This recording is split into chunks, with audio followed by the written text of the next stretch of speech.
কাজী নজরুল ইসলামের উপন্যাস, গল্প, নাটক এই সব কিছু মুখস্থ করে একবারে গুলিয়ে ফেললে তো চলবে না। তাহলে চলো আমরা কাজী নজরুল ইসলামের শুধুমাত্র উপন্যাসগুলো একটা ছন্দে মনে রাখতে পারি কিভাবে, সেটা এই ভিডিওর মাধ্যমে জেনে নেই। ছন্দটা হলো কুহেলিকা মৃত্যু ক্ষুধায় বাঁধন হারা হয়ে গেল। কুহেলিকা নামের একটা মেয়ে ছিল যার প্রচন্ড ক্ষুধা পেয়েছে, মরার মতো ক্ষুধা, মৃত্যু ক্ষুধা। তাই কুহেলিকা এত ক্ষুধায় সে বাঁধন হারা হয়ে গেল, সে যেন সবকিছু বাঁধন হারা হয়ে গেল। তো এখান থেকে আমরা কাজী নজরুল ইসলামের তিনটা উপন্যাস ইজিলি মনে রাখতে পারবো।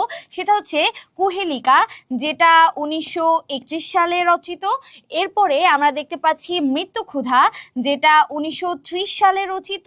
এরপরে আমরা দেখতে পাচ্ছি বাঁধনহারা, যেটা 1927 সালে রচিত।